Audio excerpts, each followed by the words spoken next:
సేంద్రియ రైతులకు భరోసానిచ్చే దిశగా తెలంగాణ ప్రభుత్వం కీలక ముందడుగు వేసింది.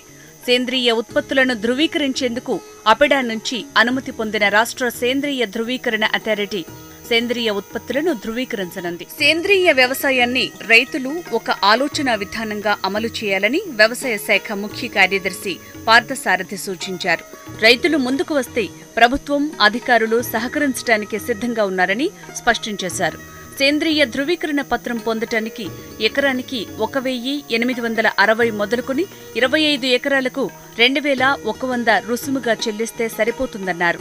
సేంద్రియ ధృవీకరణ సంస్థ ఇచ్చే పత్రంతో రైతులు, ఉత్పత్తిదారులు, రైతు సంఘాలు, ఎగుమతిదారులు ఉత్పత్తులను మన దేశంలో ఎక్కడైనా అమ్ముకోవటానికి అవకాశం ఏర్పడుతుందని సేంద్రియ ధృవీకరణ అథారిటీ సంస్థ డైరెక్టర్ డాక్టర్ కె కేశవులు అన్నారు.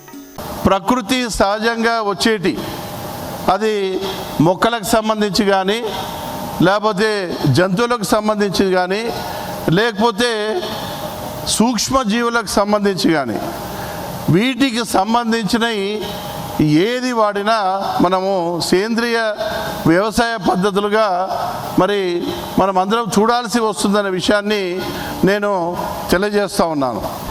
నేలలో కోటాను కొద్ది సూక్ష్మజీవులు ఉంటాయి. ఆ సూక్ష్మజీవులు ఈ పోషక పదార్థాలని మొక్కలకు లభ్యంగా ఉండే ఒక పాత్ర వహిస్తాయి. సూక్ష్మజీవులు మనం ఎక్కువగా వేసిన ఈ రసాయన ఎరువుల వల్ల ఈ సూక్ష్మజీవులు చనిపోయి ఆ సాయిల్కి కానీ, ఆ నేలకు కానీ జీవం లేకుండా పోతుంది.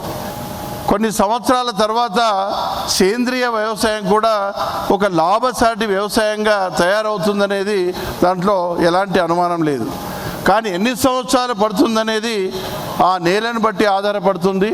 ఇన్ని సంవత్సరాలు ఏ పంటలు వేసాం, ఎలాంటి ఎరువులు వాడాం, ఏమేం పంటలు పండించవచ్చు. మన రాష్ట్రంలో ఏదైతే ఇప్పుడు పండిస్తున్నారో అవి ధాన్యాలు కానీ, పప్పు దినుసులు కానీ, నూనె గింజలు కానీ, కూరగాయలు కానీ, పండ్లు కానీ, వీటన్నిటికీ ఈ ధృవీకరణ చేసుకునే హక్కు ఉందని చెప్పి ఈ సందర్భంగా నేను తెలియజేస్తూ ఉన్నాను.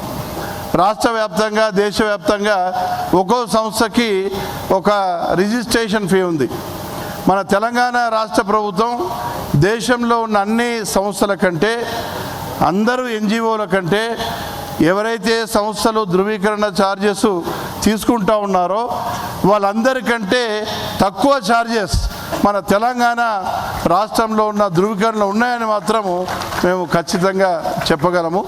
సో ఆ ధృవీకరణకు సంబంధించిన ఛార్జీలు పే చేయడము, ఈ పద్ధతుల్ని అవలంబించడం ద్వారా క్షేత్రస్థాయిలో అధికారులు వచ్చి తనిఖీ చేసి ఈ ధృవీకరణ ఇవ్వడం జరుగుతుందని నేను తెలియజేస్తా ఉన్నాను.